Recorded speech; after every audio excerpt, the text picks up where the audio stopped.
Kumusta mga kasaliksik? May mga bagay talaga sa ating mundo na hindi mo akalain na may mataas palang presyo. Kaya mula sa nag-iisa at pambihirang hiyas na hindi mo nga makikita sa buong buhay mo, hanggang sa isang kahoy na nagkakahalaga ng mahigit sa kalahating milyong piso, ay pag-usapan natin. Ang mga kakaibang bagay na mukhang normal pero napakataas pala ng halaga. Kaya kung handa ka ng malaman ng mga ito ay simulan na natin. Number 10. Ang nag-iisang gem. Narito ang isang bibihirang hiyas na tinatawag na chotowite. Nasa katunayan niyan ay iisa pa lamang ang natagpuan hanggang sa ngayon. Ang chotowite na hiyas ay isang transparent mineral na may pulang kahel na kulay. Ang formula nito ay binubuo ng bismuth, antimony at oxygen na meron ding bakas ng tantalum, kaya't ito'y napakabigat. Natagpuan ito sa Mogok, Myanmar, isang lugar na kilala sa mga ruby at sapphire. Natuklasan ito ng mga naghahanap ng sapphire sa isang ilog at hindi nga kagad nila ito nakilala hanggang sa merong isang kilalang mineralogist na si Dr. Chow II ang nakakita nito sa merkado at kinilala nga ito bilang chotowite. Opisyal itong kinilala noong taong 2015 ng International Mineralogical Association. So ngayon, ang tanging halimbawa ng chotowite ay nasa Natural History Museum sa Los Angeles. Doon mo nga lamang ito makikita. Number 9. Ang itlog na $33 milyong ang halaga. Taong 2012, isang nagtitinda ng scrap metal mula sa Midwest ang bumili ng maliit na gintong itlog sa halagang $13,302 sa isang antique market. Plano niyang tunawin ito para makuha ang ginto. Pero nang wala siyang makuha ang customer para dito, pinagmasdan niya muna ito. Natuklasan niya na ang itlog ay isang Faberge egg, isa sa mga pinahahalaghang piraso sa buong mundo. Kaya naman dinala niya ito kay Kieran McCarthy, isang Faberge expert mula sa London, na nagsabing ito ang pangatlong Imperial Easter egg na ginawa pa noong 1897 para kay Tsar Alexander III. Ang itlog ay may lion paw feet, gintong garlands, Kabat-Chan sappers, at isang diamond clasp. Sa loob nito ay may isang Vacheron Constantin na relo na nagdadagdag pa sa halaga nito. Ang itlog ay tinatayang nagkakahalaga ng $33 million, higit ng 2,000 beses ang orihinal na presyo nito. Ang nagtitinda ng scrap metal na nais manatiling anonymous ay nagulat nang malaman na hawak niya ang isang piraso ng kasaysayan ng royalty na nagkakahalaga pala ng milyon-milyon. Sa uli, ang itlog ay naibenta sa isang pribadong kolektor. Number 8. Ambergris. Siguradong hindi mo pa alam to, pero alam mo ba na ang suka ng balyena ay sobrang halaga? Ang mga suka kasi ng balyena ay tinatawag na ambergris, isang waxy na substance na ginagawa sa digestive system ng mga sperm whales. Bagaman tinatawag itong suka ng balyena, hindi ito inilalabas sa bibig. Nabubuo kasi ito kapag kumakain ng mga balyena ng mga matitigas at hindi natutunaw na bahagi ng kanilang mga prey, katulad ng tuka ng pusit. Ang mga matutulis na bagay na ito ay nagdudulot ng iritasyon sa bituka ng balyena, kaya naglalabas ito ng fatty substance para protektahan ang kanyang digestive tract. Sa paglipas ng panahon, ang halo na ito ay tumitigas at nagiging ambergris. Ang sariwang ambergris ay itim at may matapang na hindi kaaya-ayang amoy.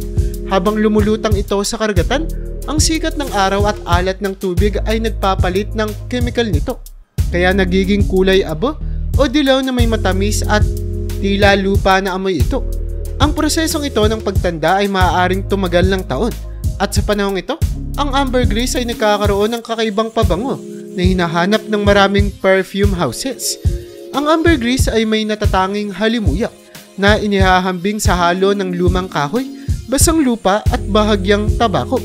Dahil dito ginagamit ito sa paggawa ng pabango at iba pang produkto.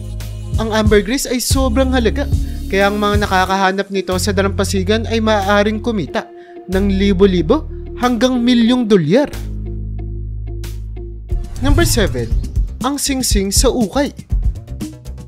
Mahilig ka ba na mag-ukay-ukay? Well, ako rin. Pero talaga namang wala pa akong nakikitang kasing swerte tulad ng tatalakayin natin sa number na ito. Mahigit 30 taon na ang nakalipas. Isang babae sa West London ang bumili ng isang singsing sa car boot sale sa halagang 10 pounds. Ito'y nasa mga 700 piso. Akala niya costume jewelry lang ito. Kaya suot-suot niya ito araw-araw. Iniisip na simpleng piraso lang ito ng baso. O yung puwetan ng baso. Ngunit kamakailan lang niya nalaman ang tunay na halaga ng singsing. Dinala niya kasi ito sa isang lokal na alahero para ipa-appraise. At dito niya nalaman na ang singsing pala ay may kasamang 26.27 karat na diamante. Ang cushion shape na diamante na ito ay pinaputol noong ika-19 na siglo. Kaya't hindi ito kasing kinang ng mga modernong diamante. Ang singsing ay tinawag na tenor ring bilang pag-alala sa orihinal na presyo nito. Nang ito ay inilagay sa auction sa Sotheby's Fine Jewel Sale sa London, inakala na makakakuha lamang ito ng $456,000. Pero nabenta ito sa halagang $850,000 o kung sa pera natin yan, mahigit 40 milyong piso. Kaya kung may mga alas kang nabibili sa mga ukayan, baka gusto mong ipa-appraise ito. Sinong nakakaalam? Baka ikaw na ang susunod na swertihin. Number 6. Ang Hand of Fate. Noong September 26, 1980, natagpuan ng lalaking si Kevin Hiller ang tinawag na Hand of Fate sa Wedderburn, Victoria, Australia gamit ang isang bagong metal detector. Ang Hand of Fate o ang nugget na ginto na ito ay tumitimbang ng 875 troy ounces o higit kumulang 61 pounds at nakabaon ng 12 pulgada sa ilalim ng lupa. Tinawag itong Hand of Fate dahil sa hugis nitong parang nakabukas na kamay. Pagkatapos ng pagkakatuklas, ibinenta ang Hand of Fate sa Golden Nugget Casino sa halagang higit sa $1,000,000. Ngayon nga, ito ay nakadisplay sa lobby ng Golden Nugget Casino sa Las Vegas, Nevada at kinikilala bilang isa sa pinakamalaking gold nuggets na natagpuan sa mundo. Number 5. Bughaw na lobster. Alam mo ba na may kulay asul na lobster? Well, hindi ito gawa ng tao ha, kundi isa sa mga bihirang kulay na natural na nagaganap sa kalikasan. Ang mga asul na lobster ay hindi isang hiwalay na species, kundi isang bihirang kulay na variant ng American lobster o European lobster. Ang kanilang asul na kulay ay sanhi ng isang genetic mutation na nagdudulot ng labis na produksyon ng isang protein na tinatawag na crostocyanin. Ang protein na ito ay humahalo sa isang red carotenoid pigment na tinatawag na astaxanthin na lumilikha ng asul na kulay. Ang tsansa na makakita ka ng isang asul na lobster ay napakaliit lamang. Tinatayang isa sa bawat 2 milyon. Dahil dito, bawat pagpapakita sa kanila ay isang mahalagang kaganapan. Maraming ulat ng mga asul na lobster na nahuhuli ng mga mangingisda sa baybayin ng North America at ng Europa. Ang mga bihirang nilalang na ito ay madalas na nagiging balita at minsan ay dinodonate sa mga aquarium para ma-preserve at maipakita sa publiko. Kaya kung ikaw ay makakahuli ng isang asul na lobster, ano ang gagawin mo? Idodonate mo ba ito sa mga scientists o ibabalik sa dagat? Number 4. Ang sunfish. Noong Hunyo 3, 2024, nagulat ang mga pumupunta sa beach sa Gerhardt, Oregon nang makakita sila ng napakalaking isda sa buhanginan. Ang bihirang nilalang na ito ay isang hoodwinker sunfish na scientificong kilala bilang Molotecta. Ang sunfish na ito ay may sukat na 7.3 feet ang haba, kaya't nagdulot ito ng malaking atensyon sa lokal at sa buong mundo dahil sa kakaibang itsura at bihirang pagkakita nito. Ang hoodwinker sunfish ay isang uri ng isda na natukoy lamang nitong 2017. Hindi tulad ng ibang sunfish, may mas payat at mas streamline na katawan ng species na ito, kaya't mas madali silang magtago. Kahit na mas payat ang katawan nito, kasing laki pa rin ito ng ibang sunfish.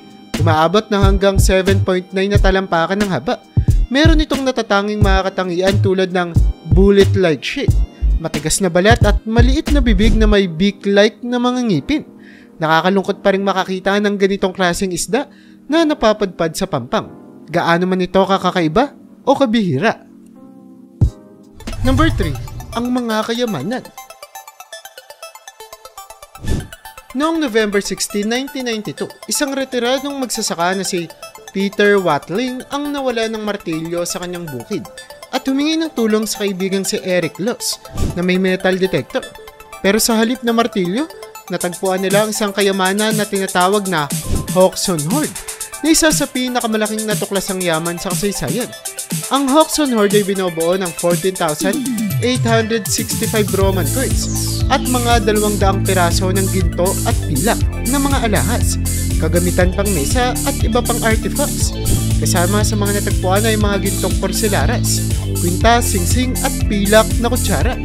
Ang mga barya sa hoard ay mula sa panahon ni Emperor Constantine II hanggang kay Constantine III na nangangahulugang ito ay inilibing sa pagitan ng 408 hanggang 450 AD.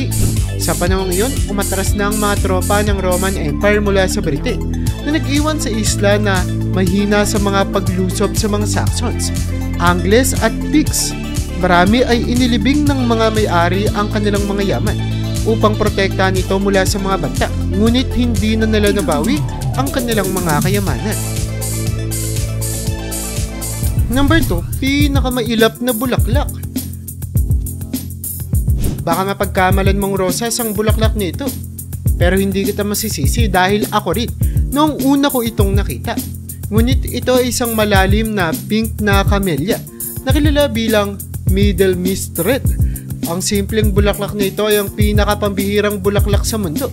Ito kasi ay isang hindi natukoy na variant ng Camellia japonica. Ang bulaklak nito ay unang dinala mula sa China papuntang Britanya ni John Middle Mist noong 1804. Sa paglipas ng panahon, nawala ito sa karamihan ng mga lugar sa UK at natira na lamang sa dalawang kilalang lokasyon, ang Chiswick House at Gardens sa London at Treaty House sa Waitangi sa New Zealand.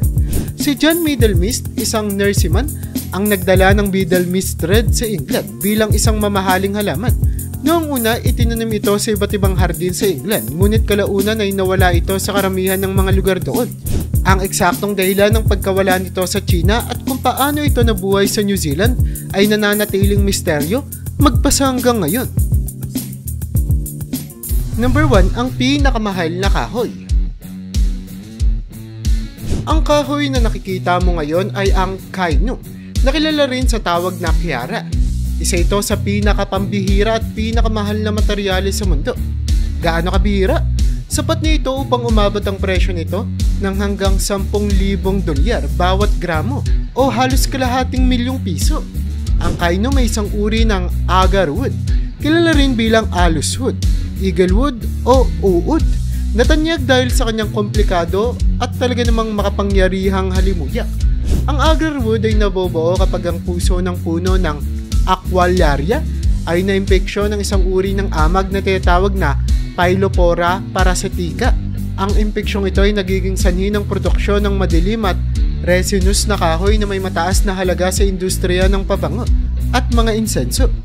Ang kainom ay mahalagang bahagi ng iba't ibang kultura sa loob ng libo-libong taon.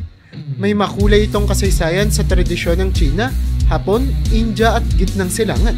Noong panahon ng Song Dynasty sa China, ang agarwood ay kasing halaga ng ginto at ang kahalagahan nito ay lalo pang lumago sa paglipas ng mga siglo. Sa kasalukuyan, ang kainom ay ginagamit pa rin sa tradisyonal na seremonya ng insenso sa Japan at sa mga mamahaling pabango na sumisimbolo ng karangyaan at espiritual na kahalagahan.